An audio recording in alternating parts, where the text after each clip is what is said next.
the African-American football players at the University of Missouri say they're on strike, and they won't play again until the university's president, Tim Wolf, resigns or is removed. Because as long as people of color, students of color are made to feel uncomfortable on this campus, we're marching!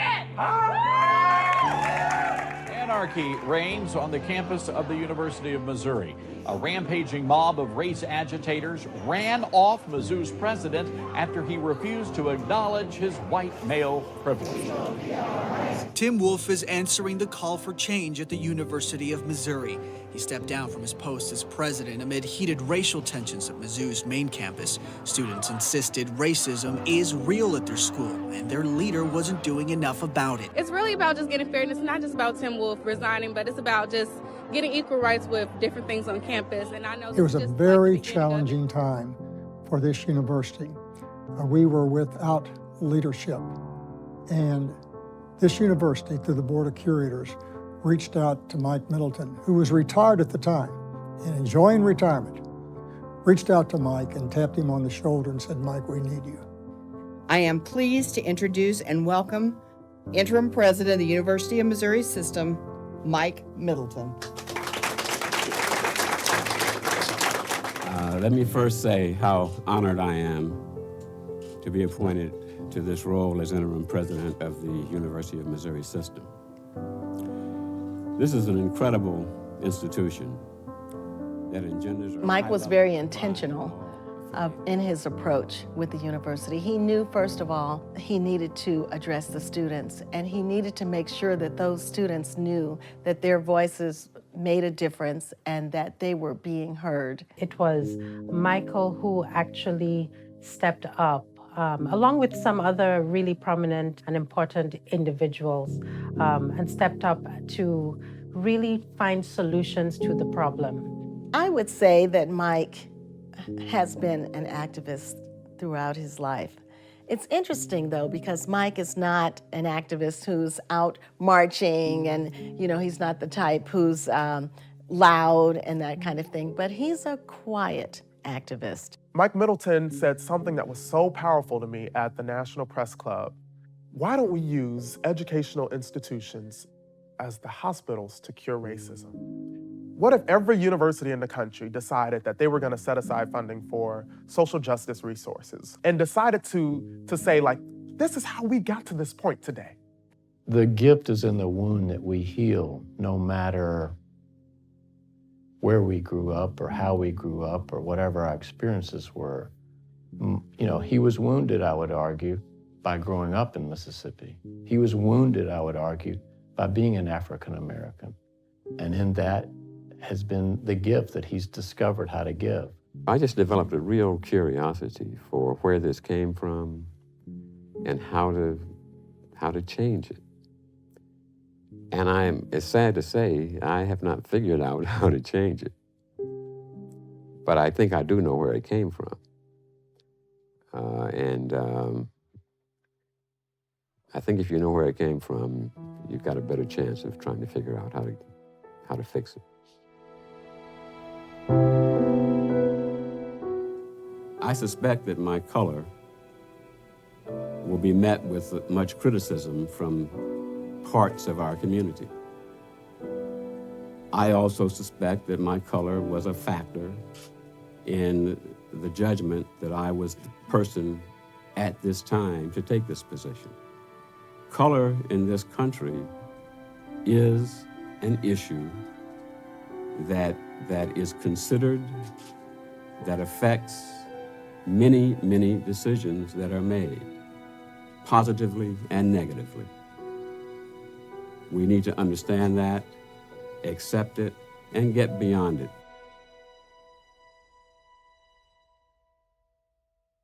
Our family has roots in Mississippi as well as Georgia and South Carolina and Virginia. My father did some research on the Middleton side of the family, and I am most familiar with the research on the Beadle side of the family, B-E-A-D-L-E. That's my mother's maiden name, and we have records in the congressional record as well as in 3 scholarly books that identify my great-great-grandmother, Polly Beadles, Beedles, and her husband, Henry, as secret Yankees in Confederate Atlanta. Polly Beadles was a free Black woman. She owned a farm, spread, horses, stables, a well-appointed piece of property. And she was married to Henry Beadles, who was a slave of the Atlanta Railroad Bank. And they had a son named Samuel Alfred Beadle. He studied law, which was illegal at the time for an African American to be educated. But he did have a friend, a white lawyer who subsequently became a state senator in Mississippi, who gave him some old law books, and he secretly studied the law. This was during Reconstruction in Mississippi, but many places then only require you to pass the bar. They don't require you to go to law school. He actually studied and applied to take the bar exam and passed it and started practicing law in Mississippi. The whole Reconstruction period was winding down in the South. Racism reared its ugly head, and he was pretty much of an activist against that system of oppression in the South. The political powers that be and the Klan pretty much ran him out of business, and he left Mississippi and moved to Chicago and started writing short stories and poetry and books. Some of the poetry was in the books were pretty cutting edge in critiquing the social system in the South at the time. I didn't discover his work until I was in high school, and there's one essay, if I may quote him, and he begins the essay by saying, "Mr. Public Conscience, had we been invited to America, we would have declined to come." As a child, his books were around my grandfather's house, and I would read some of his writings, and there was one poem that really helped me reconcile how we were being treated as Black people in the South at that time and how we could still love our country. And it had to do with basically loving the ideal, loving the America described in its founding documents, and how that was different from loving the America that existed in reality. The poem was called My Country. Marching down to freedom land. My country, God bless thee. God bless thee, my home. May palsied grow the hand that strikes not for thee, when traitors would spoil thee, thou land of the free. And the alien who dares to invade thy domain, by the sword let him fall, and from sleep with the slain. Let him never awake in the morning to greet the daisies that bloom o'er his dank winding sheet. And freedom, my country's great boon to the world, let me die on the day that thy banners are furled. I love thee, adore thee, my country, I do. Thy faults, though, are many, in pulpit and pew. The work of the vicious, the mean, and the vain, who vile in their motive and weak in their brain, forget that the law is the strength of the brave, and the man who would break it worse than a slave. But thou art my country, still grand and sublime, the noblest in genius, the fairest in clime. My country, God bless thee. God bless thee, my home.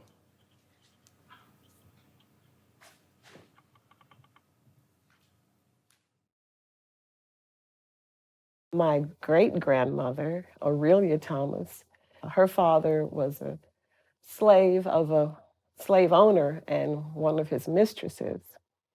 And the Thomas family in Mississippi is recognized Our family reunion is one of the oldest in the state, if not the oldest in the state.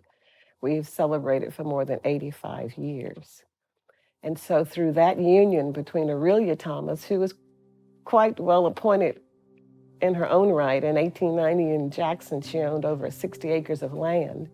And we still hold a piece of that land today on Rose Street where we grew up. Now that my grandfather, our grandfather, the photographer, the son of Sam and Polly, he's gaining some recognition in the state of Mississippi. He's the only Black photographer in more than 50 years. I think he had about an 8th grade education. He won a camera in a soap selling contest as a child when he was about 12 years old in the early 1900s. And he built a career being the photographer in Mississippi in the African-American community. So he was a successful businessman. My mom came from a relatively small family. Her father was the photographer, Richard Beadle. Her mother was Juanita Beadle. She had 2 sisters. All of them, my grandmother, my 2 aunts, and my mother, had advanced degrees. They were all teachers. My grandmother, my mother, and one of her sisters were all accomplished musicians, pianists. My grandmother taught me to play the piano. My mother helped. She was very attached to her family. My father was in the Army. When he received orders, and he often did, to be stationed. In those days, you got stationed either for a long tour in a place that was amenable to family life. For example, if you went to France for a position, you could take your family. If you went to the DMZ in Korea, you weren't able to take your family, but you only stayed a year. He opted for those hardship tours, so he wound up taking tours he spent time on the DMZ in Korea. He did spend time in France, but it was a difficult time there. He spent time in Africa, and of course my mother stayed home with the children and our grandparents, her parents. So she wasn't with her husband during those periods, so she had to take care of the family alone with the help of the grandparents. And I think she spent time missing her husband and worrying about him. I went to school in Jackson up until the 4th grade when the family started moving around with the military.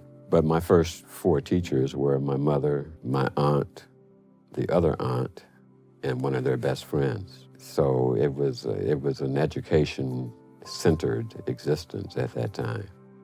Though it wasn't a segregated, underfunded Black school system, I had very good and committed teachers who were concerned about my education, and it worked out well for me.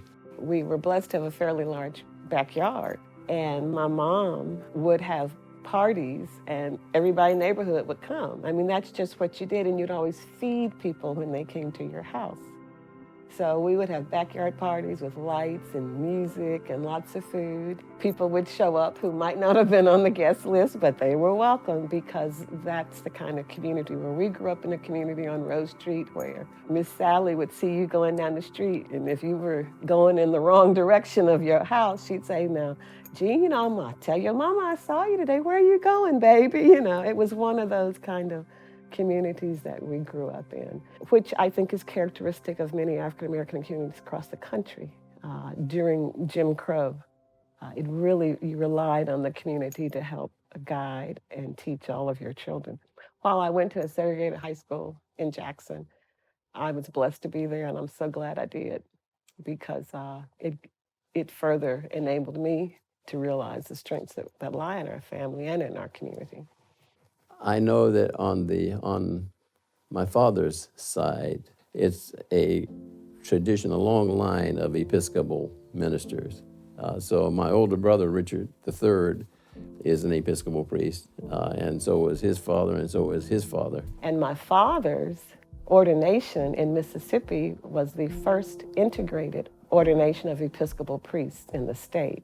So we've always been a family that has worked to find a way to be a part of citizenship and embrace our full rights as American citizens, but also deeply rooted in our community and always attending and trying to be a part of the needs of a larger community. As a minister, he had a church in Vicksburg, Mississippi, and then went to Chicago, as a matter of fact. He was at the University of Chicago trying to finish his PhD in divinity. My mother got pregnant, and she wanted to give birth at home in Jackson, where her parents and sisters were. I asked him years later, why did he do that? Why didn't you finish your PhD? And he told me, well, Mike, I was not there to get a piece of paper. I was there to get the knowledge, and I got that. And my wife wanted to be at home to give birth to you, so we went home. My father was in my view, just a great man. He was a wonderful human being. He was strict, but kind and supportive. And by the time his children showed that they had some idea of what they were doing, he was very encouraging in them doing what they wanted to do. I asked him why he enlisted in the Army. And he said, well, there are young people being killed in that war, and I wanted to give them their last rites.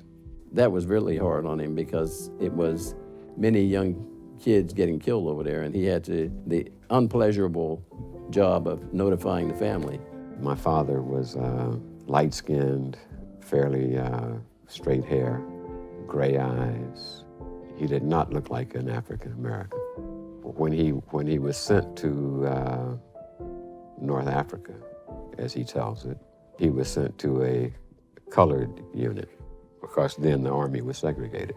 The black soldiers resisted that. They did not want a white guy as their chaplain. So the Army decided to reassign him to a white unit.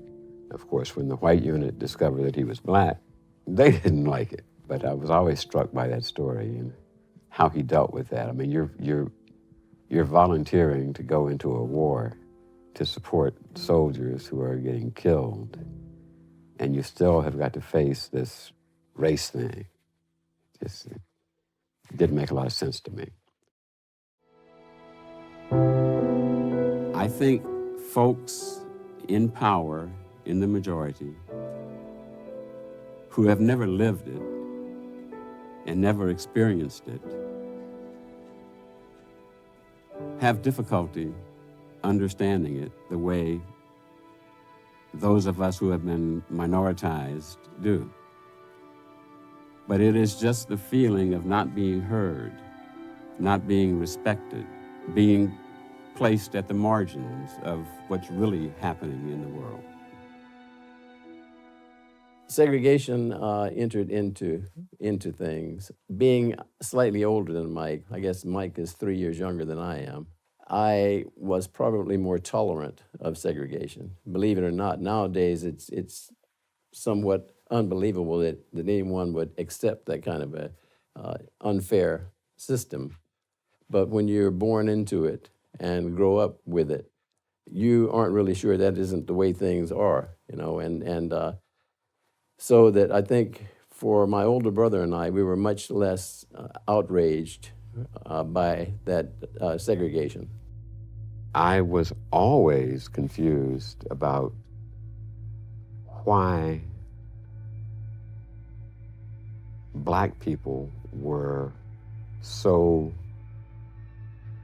officially mistreated by the government, which was controlled by white people, and it was the mistreatment was all based on race.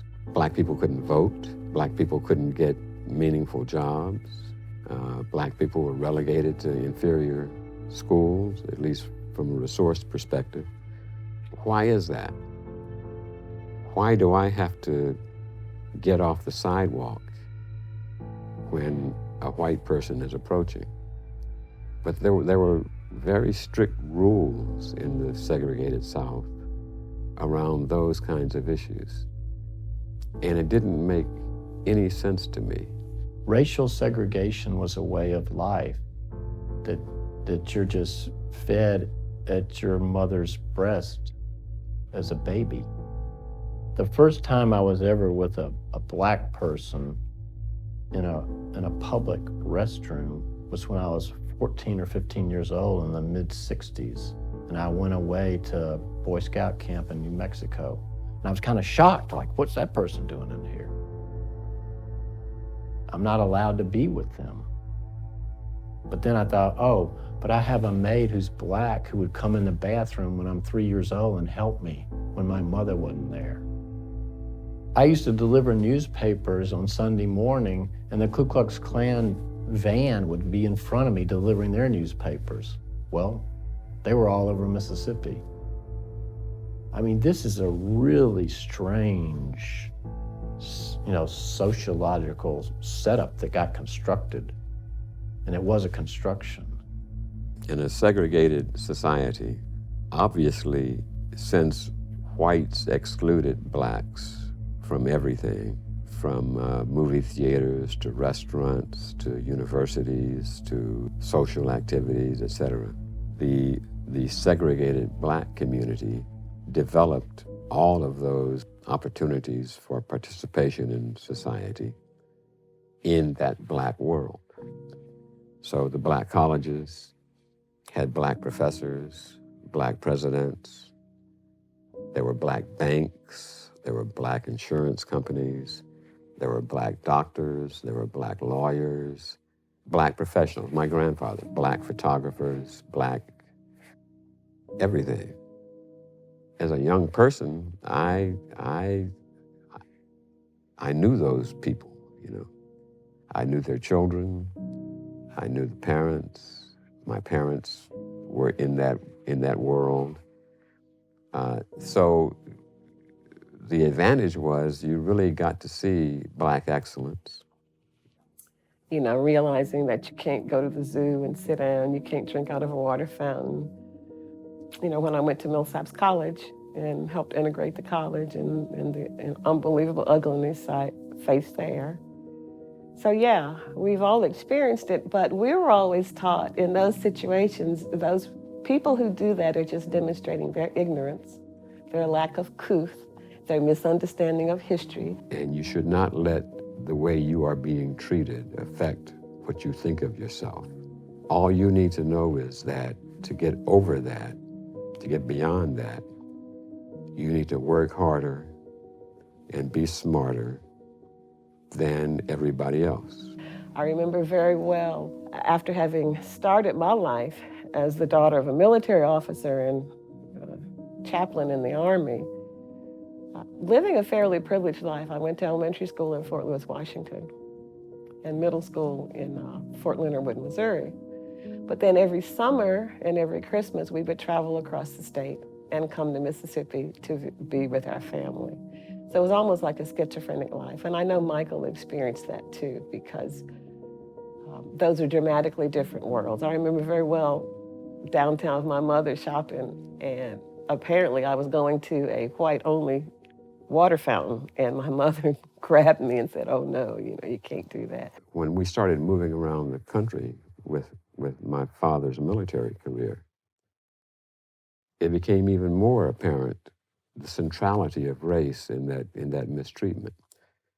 When your father is a officer in the Army, and you're living in Fort Lewis, Washington, or Fort Leonard Wood, Missouri, or even Fort Benning, Georgia, the military hierarchy makes you a privileged person as an officer's brat. So for much of the year, I'm living as a privileged officer's brat. I remember telling my little white friends in Fort Lewis why they couldn't come with me to the officers' club, to the swimming pool, because your dad is not an officer. I didn't like having to say that, because it just felt bad, but that was the hierarchy. But always the farther south you got, the more palpable the racism became. By the time you got to Mississippi, it had completely flipped. no longer were you a privileged officer's child. You were a totally underprivileged, marginalized black person. I didn't get to know the Mike Middletons of my community in a equal kind of way. Just like he didn't get to know the people like me who were in Jackson, Mississippi when he was going there for the summer, I think. And there's a real robbery that occurs, so that's a wound. And that's a wound that happens today too, in terms of class, race, gender identity. It happens all the time because we choose not to have a society that lives up to the ideals that are in our Constitution. I think it was after the assassination of Medgar Evers. I know it was a civil rights march on our street, on Rose Street in Jackson. But this is also the way that you could walk to downtown Capitol Street, Jackson. And many of the civil rights demonstrators, Pearl Street Church and St. Mark's Church, were right within this community. And they would have their meetings at those churches or the Masonic Temple where Medgar Evers worked, and would walk down Rose Street to wherever they were going to demonstrate. Well, there were times when you had to defy authority. My mom forbade us from participating in marches. Well, we witnessed one day police dogs and the police and the batons trying to stop the marchers before they entered the white section of Rose Street, because the white people didn't want to be bothered with that. And they let the dogs loose and started clubbing folk, and the demonstrators started jumping on the front porches. Like I was a spectator. I was not in the march. But when young folks started jumping on porches to get away from the dogs and the police, my mom pulled me inside. And by that time, I was pretty much committed to the movement. And I could not sit in comfort in my house watching all the action going on outside at my front door. So I would defy her occasionally. So I remember asking Mike, where were you? How come Mama didn't pull you inside? I went with the demonstrators. So, he was 3 years older, he had more nerve than I, but he was not going to not be involved in that struggle with our community. And I'm sure that was a turning point. I remember years later asking him, did he remember that? And he said, of course I remember that, and how horrible it was. But we were taught to expect that adversity because our family knew our history, not be shocked by that opposition or adversity, but figure out how you can do something to address it, to diminish it. Someone has to convince the system to change in response to those protests. That's what I saw lawyers doing at the time. Thurgood Marshall and others would come to Mississippi and translate the protests into legal arguments that they would take to court and get remedies. And so I then, at that very early age, figured that that is a way I can participate in this effectively. Education. Education. Let me say it again. Education. We need to talk about this. We need to come together, let our guard down, sit across the table, person to person, and respectfully discuss these issues and move beyond them. Mike decided to go to the University of Missouri because at the time that he was in high school, his father was in the military, and at that time he was stationed at Fort Leonard Wood. And so this was the state institution. Mike was a member of the band, and he played the saxophone, and every summer he would come to band camp at the University of Missouri. And so he started to get some very fond feelings for the University of Missouri. The fact that he could come here and all of his friends and play and enjoy a week-long band camp. So for that reason, I think he was interested in the University of Missouri.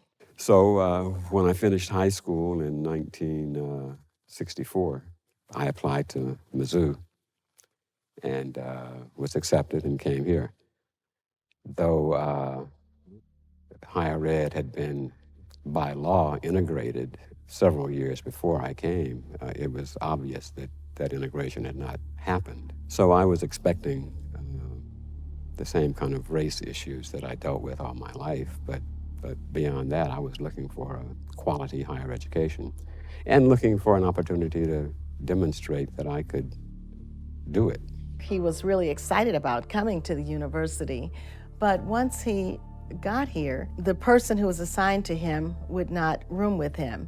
And so as it turned out, he was the only African American in the residence hall, and he had to room by himself. There were 150, 200 African American students on campus out of 26,000, I think. There was isolation, there was marginalization, there was a certain invisibility on campus that we all experienced. But that wasn't unusual. That was to be expected. I first met Mike when he was a student in my introductory philosophy class. He was interested, he was inquisitive, he was critical in the very best kind of way, and he really was a wonderful student to have. And of course, we've kept contact ever since.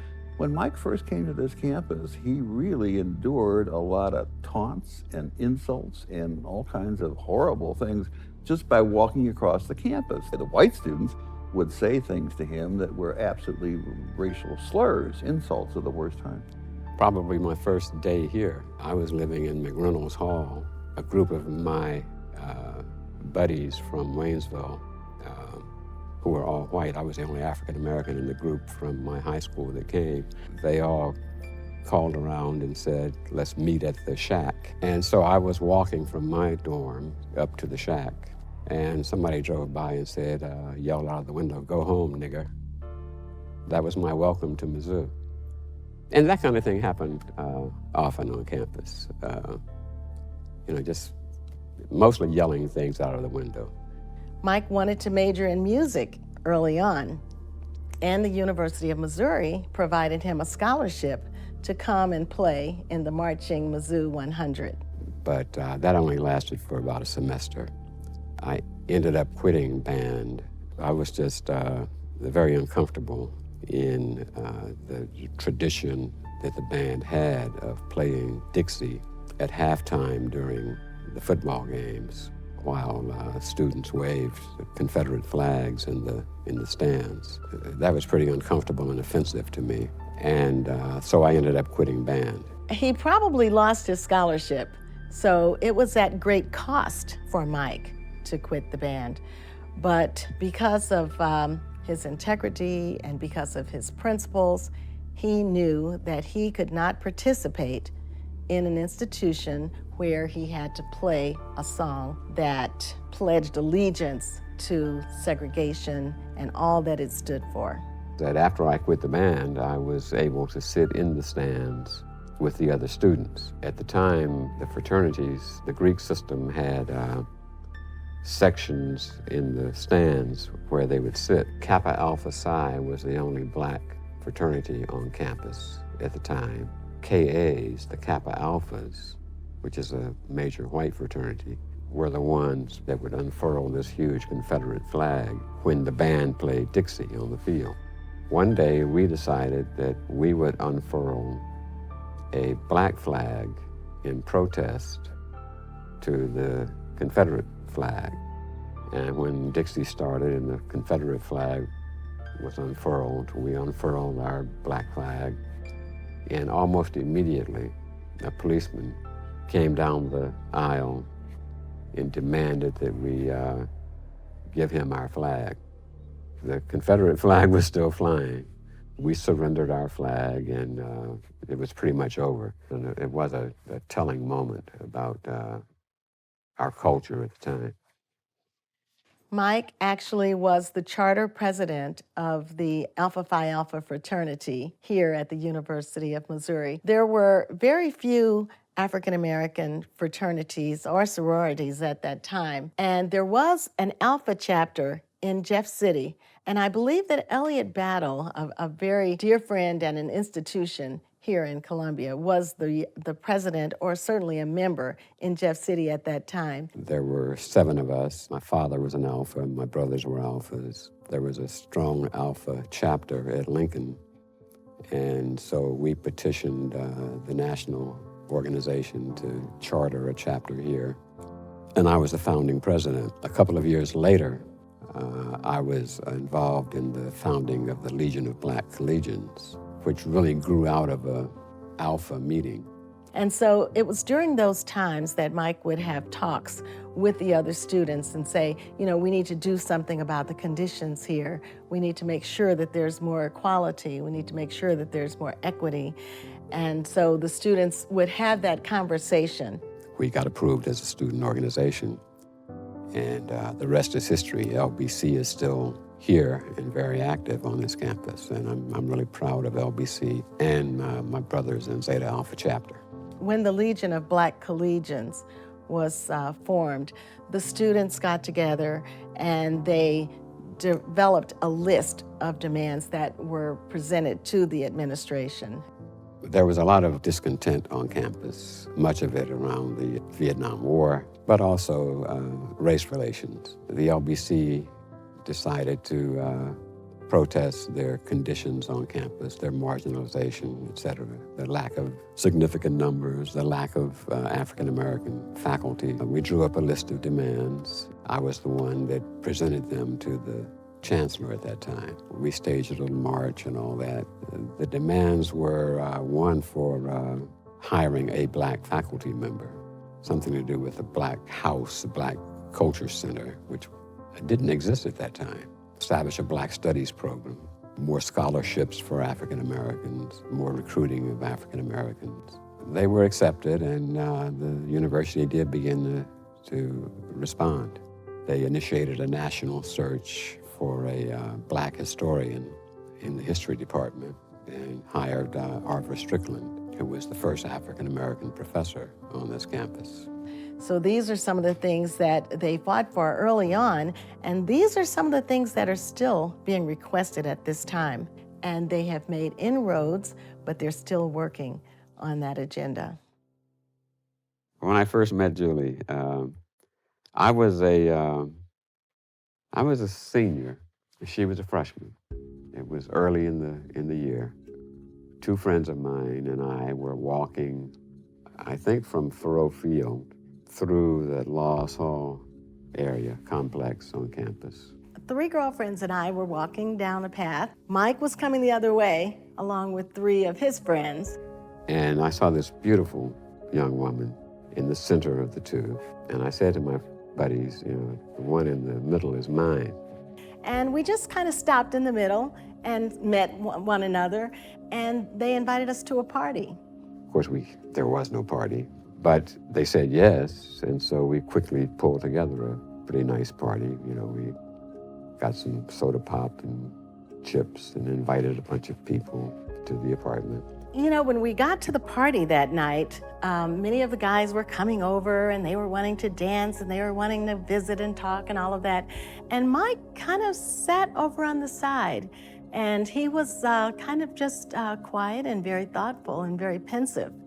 And so I went over to him to say, what are you thinking about? So she approached me and we started talking, and the rest is history. We started dating. I dated her that entire period.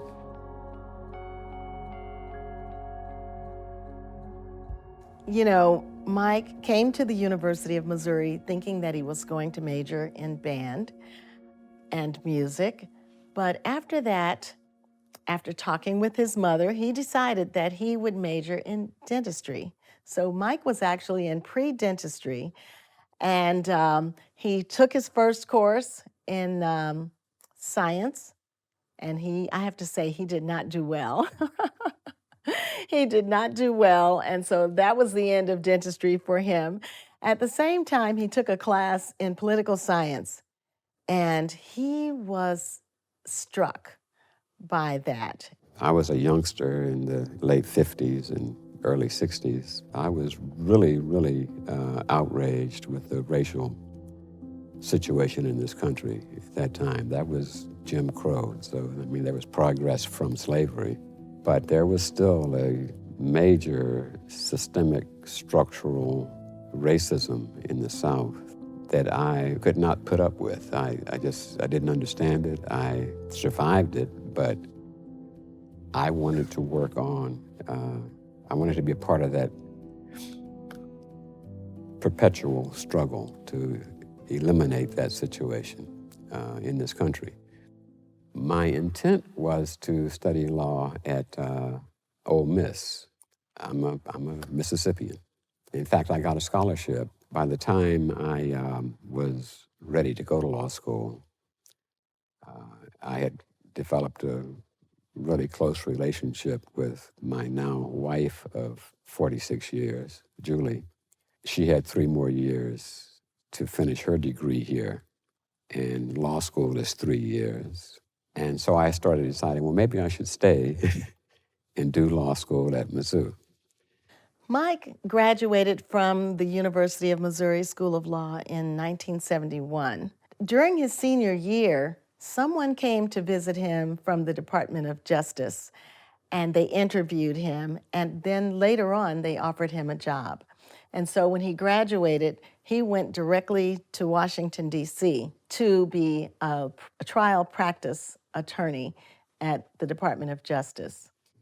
I had this very vague notion of being a bachelor lawyer in Washington, you know, in my youth. But it got very lonely out there without Julie. I didn't know how to be a bachelor lawyer in Washington. You know, I'm an introvert. I had a case in St. Louis, so I flew out to St. Louis to do some work on the case, and I dropped by her house and proposed. She said yes, and that summer we were married. Mike was in the Justice Department with the Civil Rights Division. He had been involved in a lot of litigation. He was a very, very good litigator. Mike, as you well know, has a gift of eloquence. So he was a really good litigator, hardworking, conscientious, knew the subject matter, and could articulate it. He saw a lot of poverty, and he saw a lot of activities that people shouldn't be engaged in. And when he got to the Justice Department, he saw much more of that. It left an impression on Mike, but it also helped him to develop his unflappable personality, because you can't be a successful attorney if you become so emotionally involved in representation of your client that you lose sight of what you're supposed to be doing. He came to Mississippi and was very instrumental in suing the city of Jackson to get our police force integrated, our firemen integrated, city employees, all of that. That's when I saw him up close and personal on the ground of the kind of work he was doing. And so I know those days were a turning point. And I know it fulfilled him greatly to do that for his hometown. We were launching a major effort to go after cities that were engaged in employment discrimination against African Americans, primarily African Americans and women. So I proposed to my section chief that we target Jackson, Mississippi. I knew that they had no black employees in the city. And so I said, this will be an easy case. I mean, it's a slam dunk. He said, yeah, but it's too small. I mean, we're looking at Chicago, we're looking at Miami, we're looking at New York City, we're looking at big cases. I said, yeah, but Jackson is a significant place in the country. It's history, and I can do this. I really want to do this. So he gave me a limited budget and limited support. I think I had 1 or 2 research assistants. He said, well, go put the case together, write the justification memo. We'll present it to the Attorney General and see what happens. He worked on suing some of the airlines, Delta Airlines, Trans World Airlines, and United. All had practices that were not allowing African Americans to be hired, and also that were discriminating against women in terms of they had to be a certain size in order to be a flight attendant.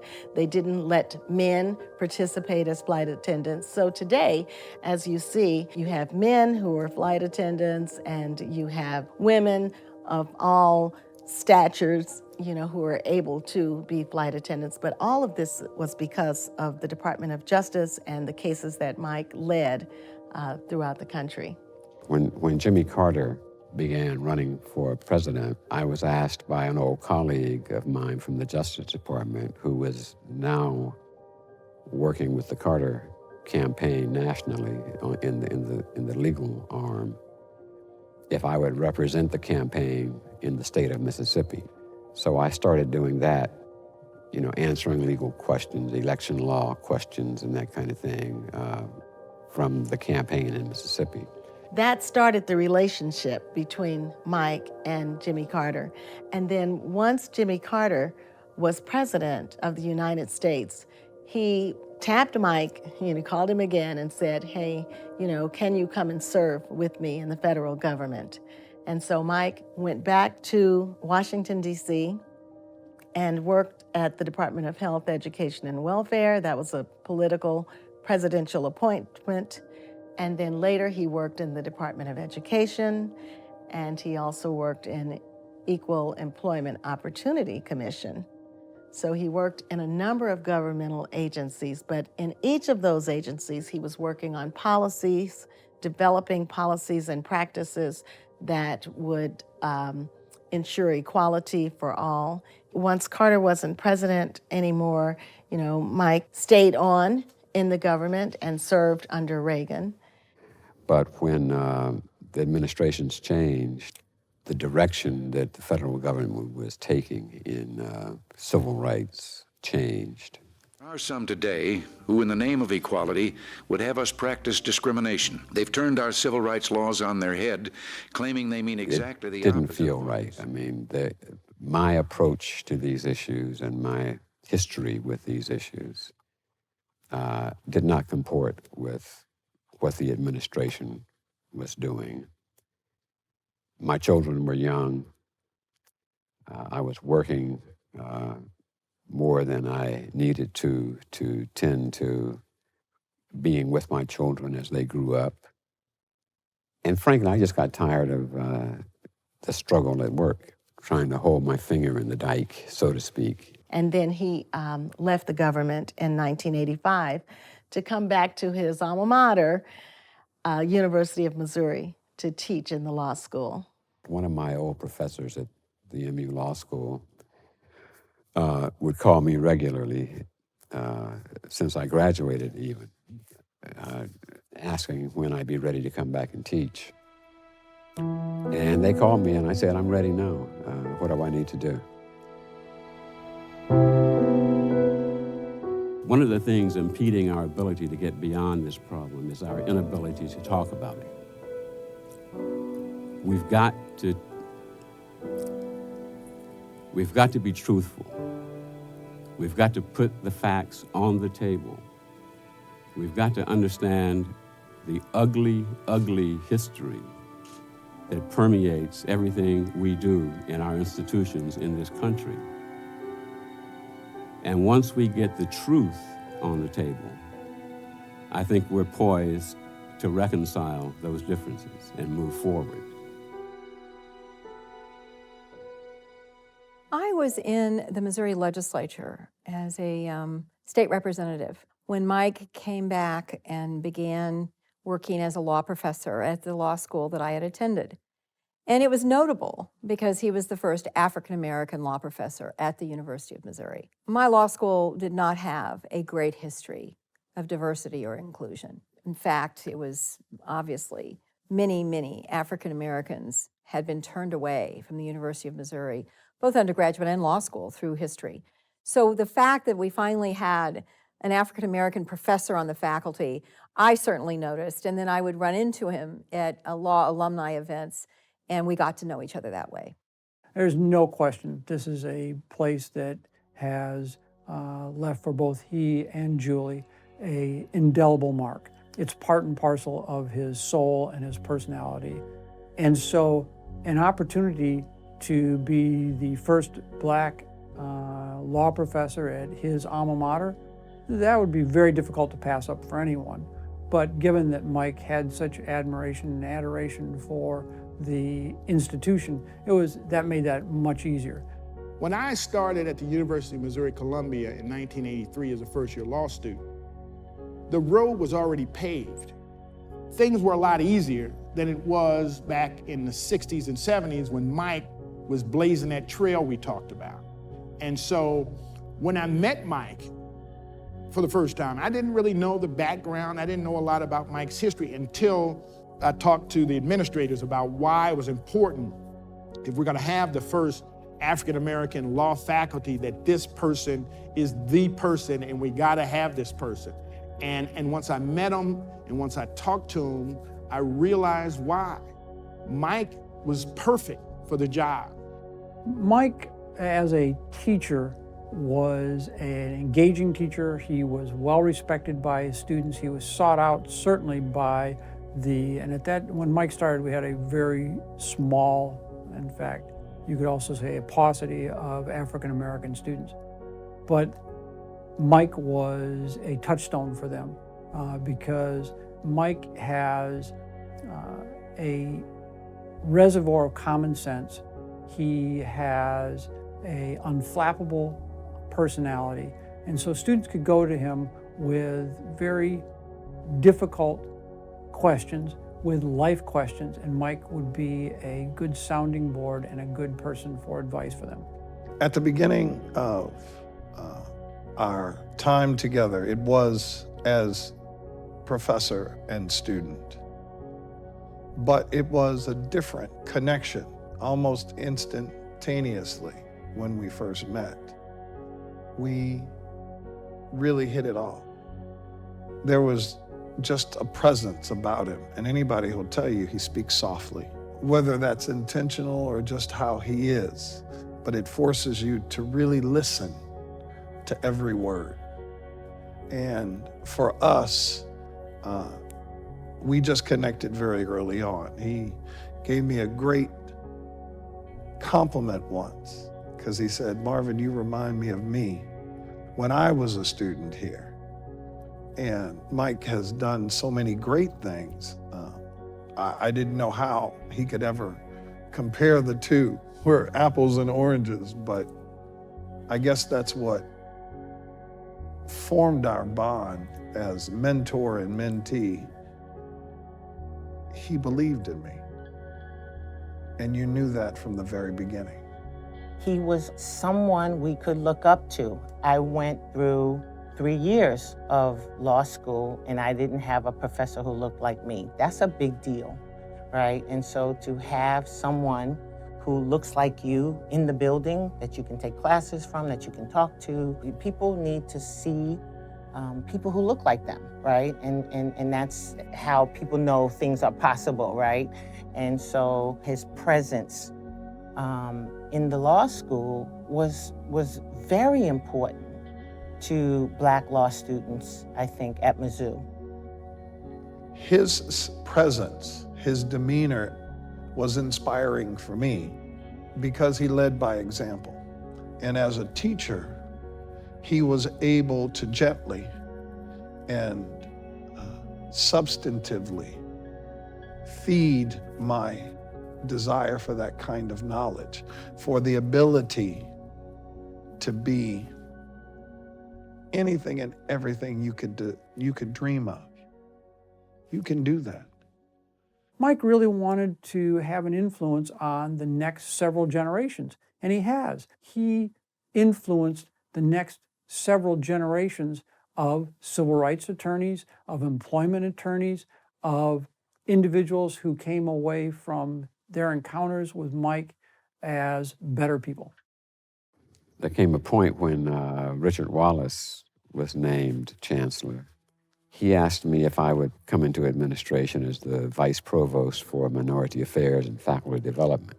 I would be willing to do that, but only for a year or so until they found somebody to do that. I enjoyed my role as a law professor. I was active with the faculty council. I enjoyed that. I enjoyed mentoring my students. I agreed to take the job if he understood that it was a limited engagement. I didn't really get to know Mike until I was in the role of chancellor. And on one occasion, Brady Deaton, who was then provost, said, Mike Middleton would like to visit with you about an issue of common concern. I said, sure. So Mike came in. I was absolutely convinced I knew truth and was on the right side. And Mike was equally convinced that he knew truth that was different than mine and that he was right. As it turned out, he was right. I was wrong. So that was my first, and thank goodness, first wonderful real introduction and experience with Mike. He was a legitimate speaker to those very diverse audiences. And so when there were issues at the university, which there has actually always been and will be for the foreseeable future, Mike was an active spokesperson in all aspects of that. And so under Mike's guidance and support, we developed a range of programs on campus and in outreach to the state that could elevate our concern about diverse people in the state and ensure that African American people particularly were admitted to the university, had scholarship availability, and we were recruiting faculty as aggressively as possible. So during the entire time that I worked with Mike, there was almost an unbroken increase in minority participation, particularly among students of the university. It increased to a very significant degree. It was really a difficult decision for Mike to retire. It was a decision that he didn't make lightly. He thought about it a long time. He talked to me about it, talked to the children about it, because his work has meant so much to him over the years. You know, to think about all of this coming sort of to an end was, it was a hard decision for him. I have to say, he definitely shed a few tears at his retirement party. It was just, it had been a wonderful career for him.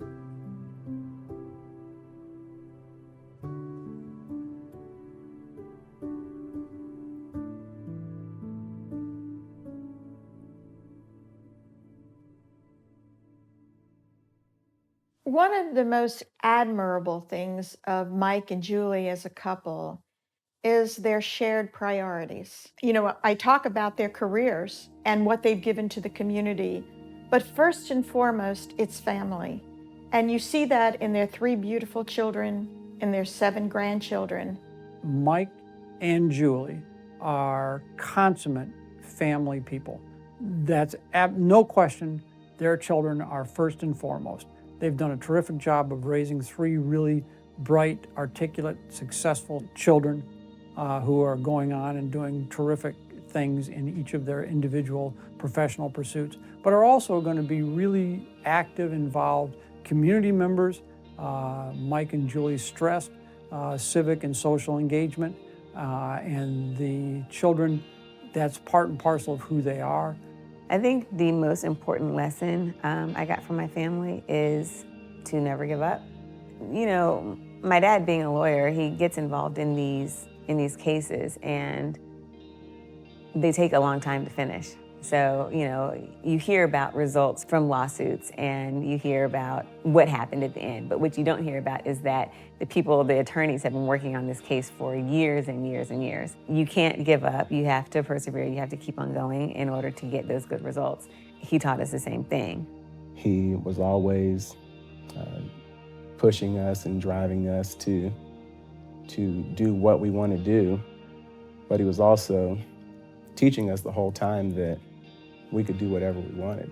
My biggest memory is just having both my parents always there, always involved in every single thing. I'm going to, you know, Saturday soccer games and being there for every single thing, every step of the way. I wanted my children to get a good education and to do what they wanted to do. And that's what they've done. I'm very pleased with that. And so I'm proud to see them pursuing things that I didn't pursue because of my fixation on what I view as the fundamental problem in this country. But the fact that they can do that suggests that we're making some progress. It is our duty to fight for our freedom. It is our duty to win. It is our duty to win. We must love and support each other. We must love and support each other. We have nothing to lose but our chains. Every university in America has issues with race. And so why did Missouri then become this national flashpoint? I think in part because issues that came up here didn't get handled quite as deftly as they ought to have been. And I think we had some opportunities in the fall of 2015 where, for example, if we had reached out more quickly to some of the student protesters, to some of the leaders of the student advocacy organizations and said, come, let us reason together. Let's figure out what you can demand, to which I can say yes. How can I make you look good for your constituencies while also improving the university, while also allowing a little bit of de-escalation? Students camped out on this quad because they love this university and they wanted to leave it better than how they found it. And they said enough is enough. The fact that we were still having the same conversations that Mike Middleton was having in 1968 when the Legion of Black Collegians was created, is an issue. So students standing up for that is an act of saying, I love my university and I want it to be better. Even though Mike Middleton is technically retired, everybody is relying on him for his advice. Not just because he had been around at the university a long time, but also for the fairly obvious reason that he's a black man and a civil rights lawyer. And so he had tremendous credibility discussing racial issues. But he effectively was indispensable to the university as it tried to respond to these student demands for change. These were not new issues for the most part to the University of Missouri. Mike, particularly, and Mike and I had been meeting with minority students on this campus from the time we began working together. And we had several sets of demands brought forward by the students. Mike and I had always sat down and reviewed those with them, expressed the directions in which we could go and could not go, and had always had an open ear to that dialogue, and it was a very important one. Well, you have to understand Mike Middleton's makeup, and that is he is a problem solver. He methodically examines a problem, and then he goes about trying to solve it. And that's how he took on that whole situation at the University of Missouri. He listened to all sides. And look, let's face it, the young African-American students until that point were like the voiceless. They didn't have much of a voice and no one listened until that point. Mike listened, and he took the bull by the horn and decided, okay, this is how we're gonna go through the steps to resolve some of these conflicts that were on that campus. At that critical time, when emotions were running high and neither side was willing or able to hear the other, because of Mike's ability to listen to an opposing view, that brought people in a comfortable space that felt safe to tell you how I really feel. And in that kind of a forum where both sides are equally there at the table, as impassioned as they were, they're able to overcome those obstacles. I mean, what Peyton Head was complaining about in his now famous viral Facebook post, same thing they shouted to me, 50-something years later. That attitude still exists in the minds of some people. Displaying of the Confederate flag still happens. These kinds of known offensive words, phrases, actions, people still do that. That's a cultural thing. But like I say, it takes generations to eliminate those kinds of cultural differences, if they are ever to be eliminated. We can't pretend like 2015 didn't happen. We can't pretend like the fall of 2014 didn't happen.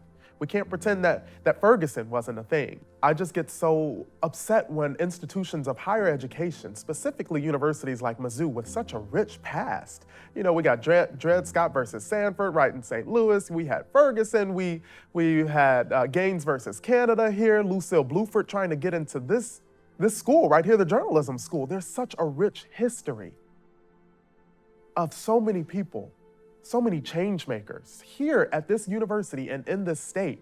And so if we're not teaching our students about the injustices of the past, how are we gonna tell them how to give them the fuel to make a better future?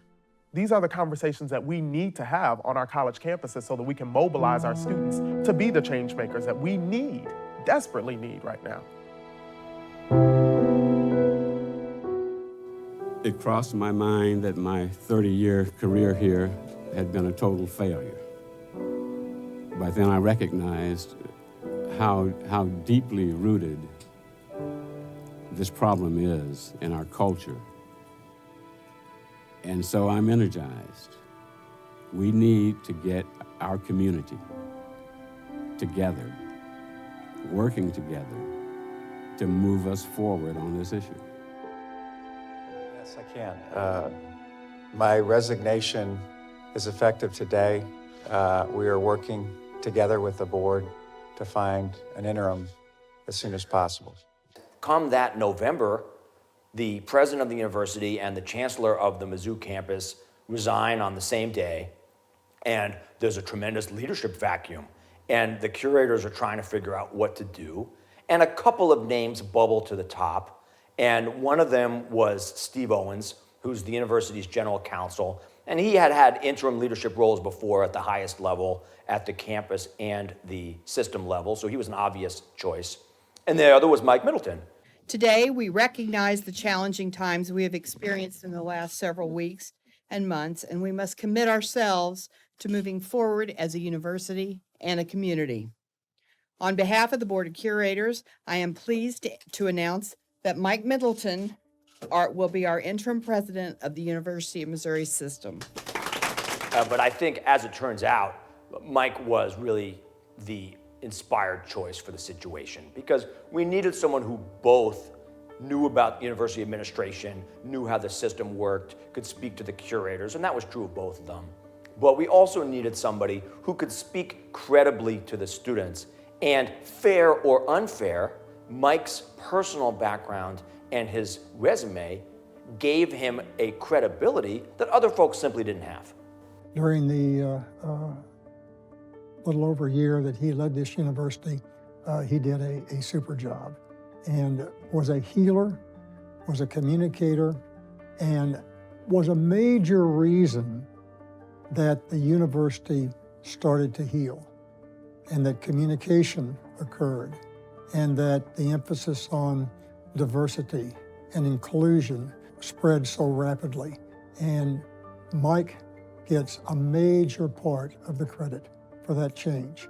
And this university is better today than it was in November of 2015, in large part because of his efforts.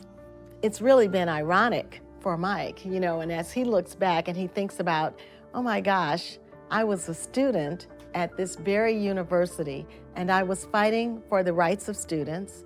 I was fighting for equity and civil rights and justice for everyone on campus. And then 40 or 50 years later, he's come full circle, and now he is the president of this institution. It's really ironic. Nobody could ever have guessed that he would have found himself in this role. And so he didn't take that lightly.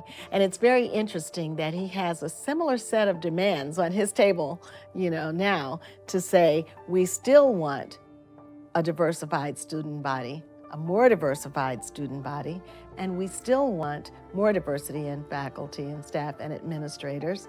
And so some of these same demands that he put before the chancellor are some of the same demands that were before him.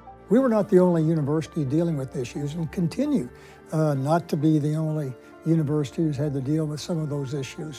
So Mike's wisdom, his judgment, was sought by institutions, by public groups, by all sorts of associations dealing with higher education. He reached out to people, he reached out to the right people of all different persuasions and all different backgrounds, and sent a message of inclusion, transparency, and caring that made such a big difference. You know, I have really tried to work right alongside Mike, and he's been wonderful to look at me as a team member. And so we approached this as a team. And so Mike and I worked side by side as he served as interim president and I served as first lady. One of the things that I am most grateful to Julie Middleton, not only are we professional colleagues, but we are dear personal friends for over 20 years. Together, we had the opportunity to start an American Association for University Women's Student Chapter, to start Mizzou Women Give. She was there in so many endeavors to enrich the university in her own right, in addition to her professional work at the university and extension, and in addition to supporting Mike in all that he was doing. I think my mom has clearly influenced my dad in a bunch of ways. I don't believe it would have been possible for him to do everything that he has done in his life without her being there. They've got a fantastic relationship. We grew up with them side by side, and you can tell that they're in love, and it's like the relationship that you always want to have for yourself. So they've had that great relationship, but she's also been a sounding board for him throughout his entire career, and he to her as well. So they've got that great respect for one another and that great love for one another where they work together as a team on everything. They're such an inspiration to me of what a family looks like. You know, people who support each other, people who rely on each other. You know, this is why he's able to lead during difficult times. This is why he is able to be as successful as he is, because he has a lot of people rooting for him on his side. I think it's just really, really powerful to see a family, you know, in leadership and in power and in a role where they're serving the community and serving the public. That's what they do. Dr. Julie Middleton is his muse. Where Mike may be quiet, she'd be the life of the party. Where Mike might not be as enthused about a social event, Julie's front and center. But they complement each other, and they play on each other very, very well. That kind of complement, that's the perfect partner. She was just so alive and pleasant and energetic and kind and caring. I mean, I can't find all the words to describe how good she is. She's a wonderful person. Frankly, it's sometimes difficult to deal with how wonderful she is. You know, you get tired of doing everything for everybody, but that's what she does. And she does it with energy and with a smile on her face, and she's really inspirational. She certainly has made me a better person.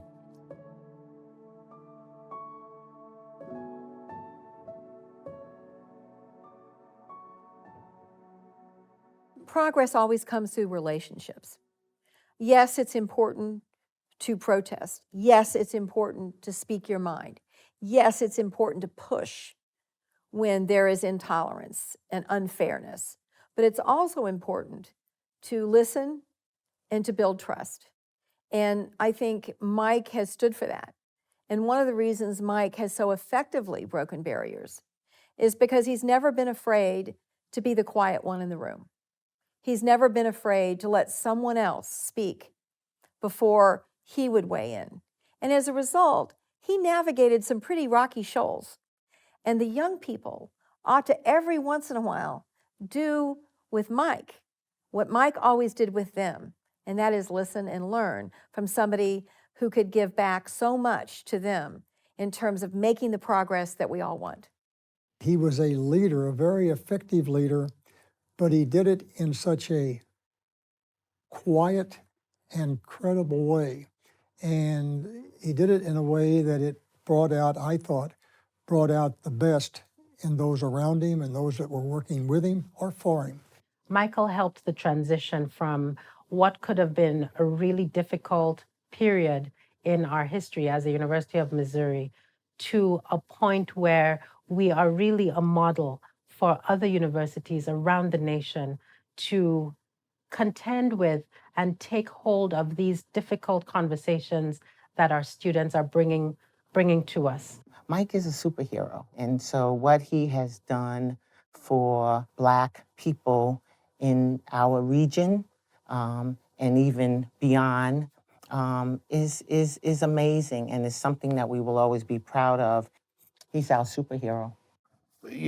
A person like Mike Middleton, you can only be proud to call him your friend, and for him to see me as a friend, I'm blessed to have him as an acquaintance, to have met him in my life. He's not the guy that, wants all of the attention or all of the glory. He'd rather somebody else have it.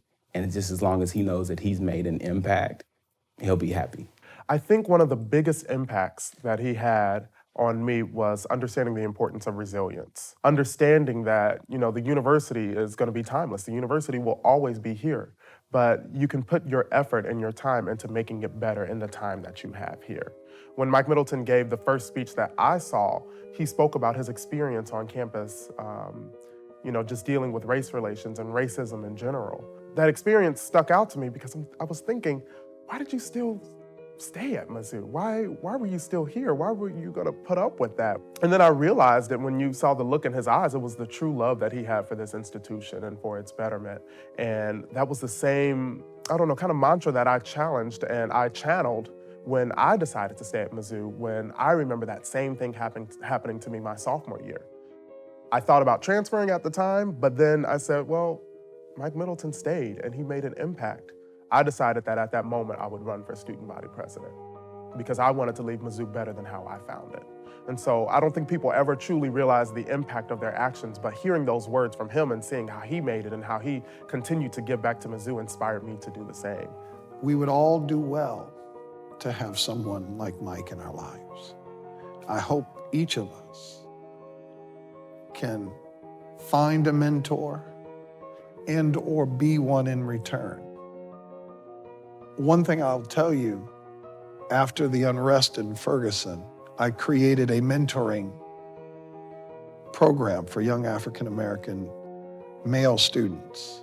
Because of the teaching, the way that Mike taught me, the way that Mike mentored me, I imparted that same discipline on my young men. So Mike showed me how to lead, and I hope I was able to be an example for my young men through how Mike taught me to be a man. I think my legacy is my children and my grandchildren and the students and colleagues that I've had the pleasure of interacting with. Because they're the ones that are going to take whatever I've been able to teach them or model for them and move it forward in society. I remember as a child reading the Brown versus Board of Education decision. And there was a statement in that decision that segregation in public schools did damage to the hearts and minds of Negro children in ways unlikely ever to be corrected. I think they missed a point.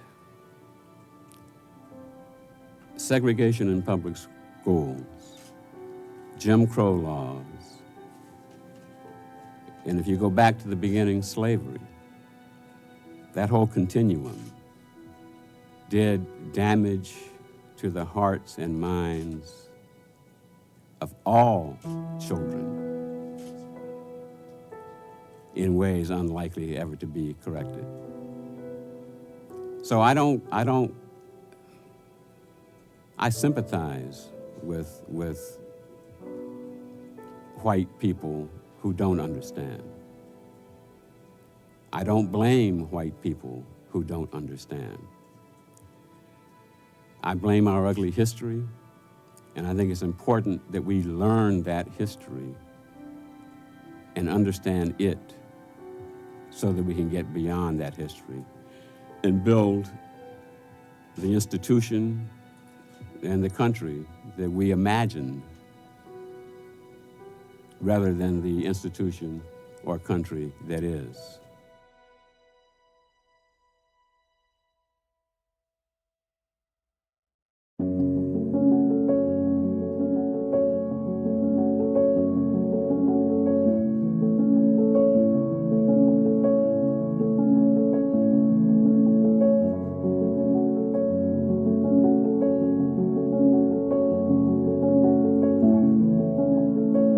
When we had situations that involved the campus, Mike was always there intervening, trying to bring us together. And he always had a calm, peaceful way of keeping us from, I guess, the infighting that goes on when you're trying to make those kind of things. He was always a strong advocate for civil rights.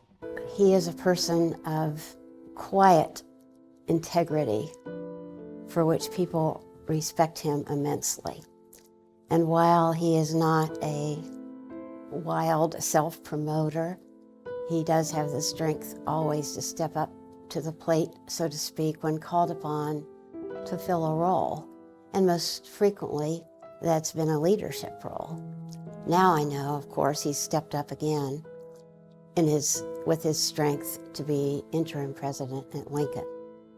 The reason I first asked Mike, Professor Middleton, if he'd be interested in considering coming to Lincoln as its interim president. One, obviously I knew his capabilities. His resume obviously made him ideal. I later learned he had a very long history with Lincoln. Both of his brothers had gone here. Both of Julie's brothers had gone here.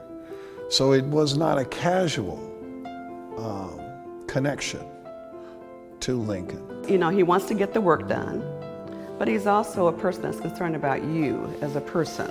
And so we all work together as a team in the president's office. And he wanted to make sure everybody felt included and felt like they could contribute something to the office. People didn't know Mike as much, and the general public didn't really know him very much before he became interim president. I think that the reaction is going to be very positive, but he was the kind of leader who doesn't make a great big to-do about things. He didn't march back into the Philippines like General MacArthur and say, "I'm back," and wave his arms around. So I think it'll be positive. I feel like I'm forever indebted to Mike Middleton for all that he's done. I remember at the board when we had a curator meeting and we did a proclamation for Mike as he stepped away from being the president, and it literally brought tears to my eyes to be able to speak and say a few words about Mike. But I said, Mike, you're an icon to the people at this university, especially the young African Americans. And we all look up to you. We all respect you. I hope he was not surprised by that, because there are so many of us that look up to Mike, and he has played a part and a role in so many young people's development. Somebody asked me one time what was one of Mike's favorite quotes. And Mike had said to me at one point, "Only the educated are free." And I thought, well, that is really quite an interesting statement. And then one time I was looking through his high school yearbook, and there was Mike's picture, and beside it was his quote, "Only the educated are free." And so I was really surprised that at such a young age, he would have had such a thought.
I am pleased to introduce and welcome Interim President of the University of Missouri System, Mike Middleton. Well, we witnessed one day police dogs and the police and the batons trying to stop the marchers before they entered the white section of Rose Street. And they let the dogs loose and started clubbing folk. And I could not sit in comfort in my house watching all the action going on outside at my front door. He started the Legion of Black Collegiates to see if he could gather a group around him to say, let's look at these inequities that are going on. Let's make sure that we can make this place better for all students. I was really outraged with the racial situation in this country at that time. That was Jim Crow. So, I mean, there was progress from slavery, but there was still a major systemic structural racism in the South that I could not put up with. I wanted to be a part of that perpetual struggle to eliminate that situation. He came to Mississippi and was very instrumental in suing the city of Jackson to get our police force integrated, our firemen integrated. I was in the Missouri legislature when Mike came back and began working as a law professor at the law school that I had attended. And it was notable because he was the first African-American law professor at the University of Missouri. Really wanted to have an influence on the next several generations, and he has. Because he said, Marvin, you remind me of me when I was a student here. He believed in me. And you knew that from the very beginning. The president of the university and the chancellor of the Mizzou campus resign on the same day, and there's a tremendous leadership vacuum. This university, through the Board of Curators, reached out to Mike Middleton, who was retired at the time and enjoying retirement, reached out to Mike and tapped him on the shoulder and said, Mike, we need you. Mike listened, and he took the bull by the horn and he said, okay, this is how we're gonna go through the steps to resolve some of these conflicts that were on that campus. We've got to understand the ugly history that permeates everything we do in our institutions in this country. And once we get the truth on the table, I think we're poised to reconcile those differences and move forward.